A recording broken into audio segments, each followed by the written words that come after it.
नमस्कार साथियों, जैसा कि आप देख पा रहे हैं हम लोग बाल महाभारत जो कक्षा 7 की हिंदी की पाठ्य पुस्तक है उसका जो चैप्टर जो है दो है, पार्ट 2 है देवव्रत, उसके बारे में पढ़ने जा रहे हैं।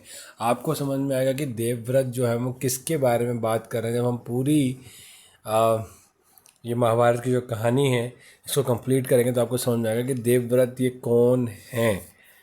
अभी आपको थोड़ा हिंट पता लग जाएगा, इस चैप्टर में पता लग जाएगा। इस वीडियो के एंड तक आपको बहुत सारी चीज़ें पता लगेगी। इससे जो पहले था महाभारत कथा, मतलब उसमें किस किस की बात हुई है, कौरवों पांडवों से पहले शुरुआत कैसे हुई है, इसके बारे में बहुत ही इम्पोर्टेंट ये वीडियो है और आपको बहुत अच्छी लगेगी, बहुत फ़ायदेमंद होएगी आपके लिए। आप महाभारत को समझ पाएंगे कि महाभारत क्या है। इतना महान ग्रंथ जो है, महान जो ग्रंथ है, महाकाव्य है महाभारत, रामायण, उसके बारे में आप जान पाएंगे। तो इससे पहले वाली वीडियो में बहुत सारी चीज़ें हमने आपको बताई थी जो शॉर्ट में थी बाल राम कथा के बारे में। वो अगर आपने नहीं देखी है तो आप ज़रूर देख लीजिएगा और चैनल को सब्सक्राइब कीजिएगा।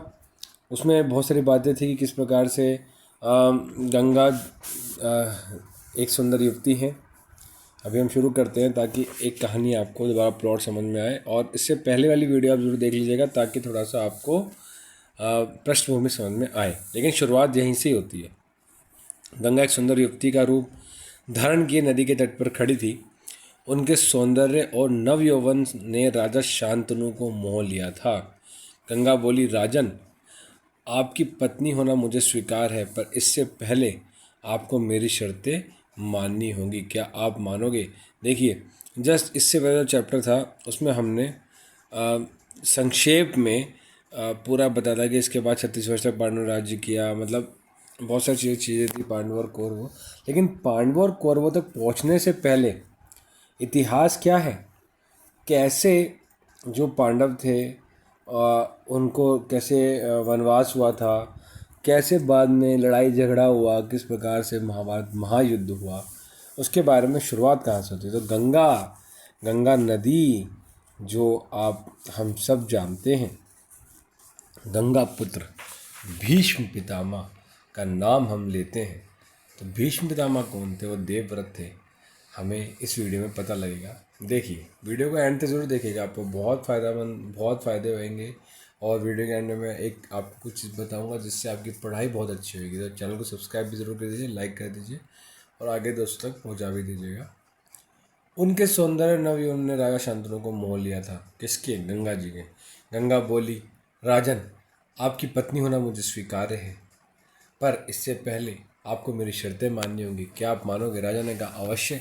राजा शांतनु ने गंगा की सारी शर्तें मान ली और वचन दिया कि वह उनका पूर्ण रूप से पालन करेंगे। समय पाकर गंगा से शांतनु के कई तेजस्वी पुत्र हुए, परंतु गंगा ने उनको जीने नहीं दिया।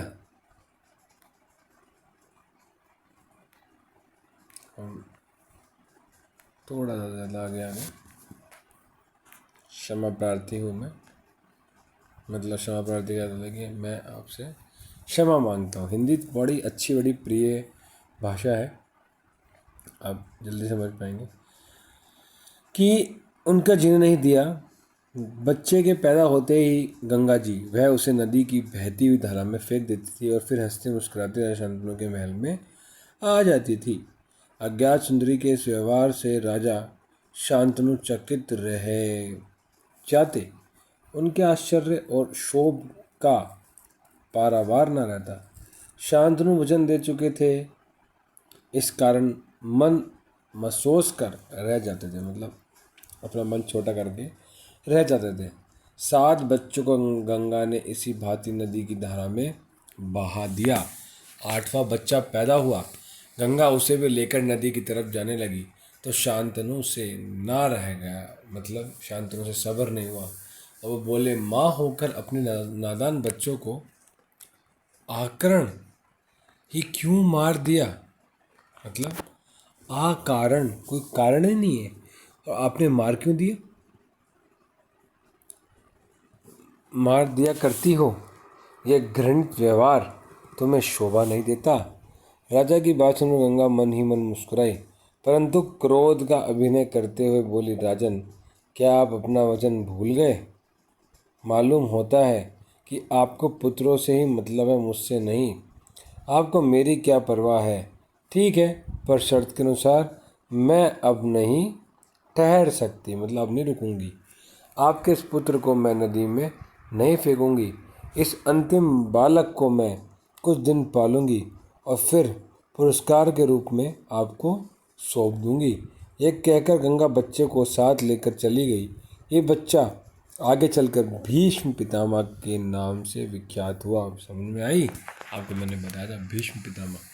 गंगा के चले जाने से राजा शांतनु का मन विरक्त हो गया। उन्होंने भोग विलास से जी हटा लिया और राजकाज में मन लगाने लगे। एक दिन राजा शिकार खेलते खेलते गंगा के तट पर चले गए तो देखा, किनारे पर खड़ा एक सुंदर और गठीला युवक गंगा की बहती हुई धारा पर बाण चला रहा था। बाणों की बौछार से गंगा की प्रचंड धारा एकदम रुकी हुई थी। यह दृश्य देखकर शांतनु दंग रह गए। इतने में राजा के सामने स्वयं गंगा आकर उपस्थित हो गई। गंगा ने युवक को अपने पास बुलाया और राजा से बोली, राजन, पहचाना मुझे और इस युवक को? यही आपका और मेरा 8वां पुत्र देवव्रत है। यहाँ पे आप देख भी पा रहे हो ना, इस प्रकार से देवव्रत नदी पे, गंगा नदी पे बाण चला रहे हैं और गंगा नदी बिल्कुल ठहरी हुई है। ऐसे राजा शांतनु ने देखा था। फिर गंगा जी आ गई और प्रकट होकर बताया कि भाई ये आपका और मेरा पुत्र है। यही आपका मेरा 8वां पुत्र देवव्रत है। 8वां। महर्षि वशिष्ठ ने इसे शिक्षा दी है। शास्त्र ज्ञान में शुक्राचार्य और रण कौशल में परशुराम ही इसका मुकाबला कर सकते हैं। जितना कुशल योद्धा है उतना ही चतुर राजनीतिज्ञ भी है। आपका पुत्र मैं आपको सौंप रही हूँ, अब ले जाइए इसे अपने साथ। गंगा ने देवव्रत का माथा चूमा और आशीर्वाद देकर राजा के साथ उसे विदा कर दिया। देखिए जी, भीष्म प्रतिज्ञा। अभी देवव्रत तक की हमें कहानी समझ में आई। मैं दोबारा पर थोड़ा संक्षिप्त में बता देता हूँ कि देवव्रत जो कि भीष्म पितामह है, वो किस प्रकार से, मतलब राजा शांतनु के और गंगा जी के पुत्र किस प्रकार से बने, किस प्रकार से वह आए, जन्म लिया, और किस प्रकार से गंगा जी ने उनको सकुशल बिल्कुल अपने पास रखा, बहुत सारी चीज़ सिखाई और बताया कि ये जो आपका पुत्र है वह कितना तेजस्वी है, ये शास्त्रों में पारंगत है। शुक्राचार्य जी रण कौशल में परशुराम ही इसका मुकाबला कर सकते हैं। कितना कुशल योद्धा है, उतना ही चतुर, मतलब समझदार राजनीतिज्ञ भी है। आपका पुत्र मैं आपको सौंप देते हैं। और गंगा जी देवव्रत को माथा चूमकर आशीर्वाद देकर राजा के साथ उसे विदा कर दिया। तो इस चैप्टर में आपको पता लगा कि गंगा और शांतनु का कैसे विवाह हुआ, कैसे पुत्र हुए और क्या शर्त थी उनकी। और उसके बाद में जब रहान आ गया एक दिन शांतनु से, शांतनु ने बोला कि आप अपने बच्चों को मार देते हो, कोई कारण नहीं है।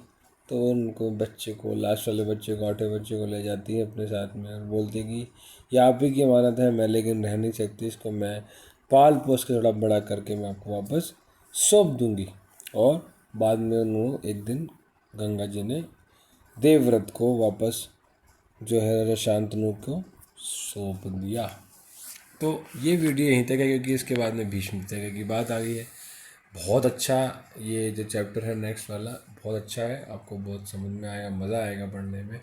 लेकिन तब तक मैं आपको बता दूं कि मैंने जो बात बताई थी आपको कि लास्ट में आपको आपके लिए तोहफा है, आप ये इसको उपहार के रूप में आप समझ सकते हैं बिल्कुल। क्योंकि जो भी वह चीज़ जिससे आपका जीवन बहुत अच्छा हो जाता है वह आपके लिए उपहार है।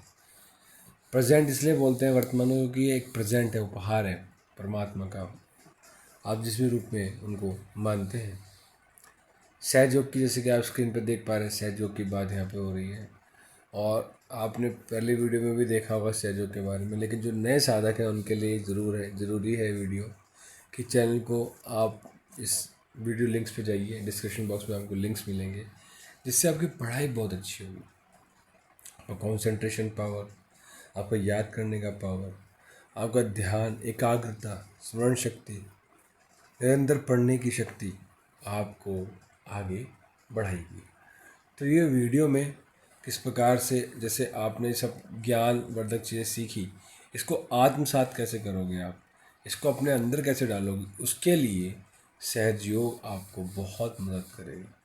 तो आपके लिए ये आपके लिए सहज योग का उपहार है, हम सब लोगों के लिए आत्मिक शक्ति है, आपके अंदर संतुलन है और बैलेंस स्टेज को डेवलप करेगा, आपके अंदर पढ़ने की शक्ति को आगे बढ़ाएगा। तो आप सहज योग कीजिए।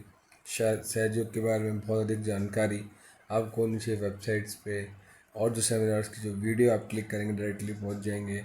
सेल्फ रियलाइजेशन प्रोग्राम की वीडियोज़ है, बिल्कुल फ्री ऑफ कॉस्ट है, कि एक नहीं आपको बाद में पैसे देने पड़ेंगे, आप ऐसा नहीं सोचना।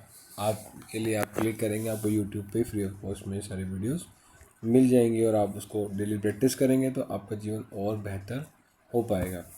तो ये वीडियो यहीं तक थी और नेक्स्ट में भीष्म प्रतिज्ञा की बात करेंगे। देवव्रत के बारे में हमने पढ़ा, इससे पहले हमने महाभारत कथा का शॉर्ट संक्षिप्त वीडियो देखा था और सुना भी था। तो आप इसको बोर्ड जो पॉडकास्ट है, यूट्यूब म्यूज़िक है, उससे भी आप सुन सकते हैं, उसमें भी आपको प्लेलिस्ट मिल जाएगी। तो अगर आपको अच्छा लगा तो चैनल को सब्सक्राइब कीजिएगा, अपने दोस्तों तक पहुँचाइएगा। नेक्स्ट वीडियो में मिलेंगे। आप स्वस्थ रहिए, मस्त रहिए, खाते रहिए, खिलखिलाते रहिए, ध्यान रखें अपने शरीर का, प्रदूषण से अपने वातावरण को बचाइए, प्रदूषण ना करें और अपने वातावरण को सुंदर रखें। नेक्स्ट वीडियो में मिलेंगे, तब तक के लिए जय हिंद, जय भारत। चैनल को सब्सक्राइब कीजिए और अपना ध्यान रखिए।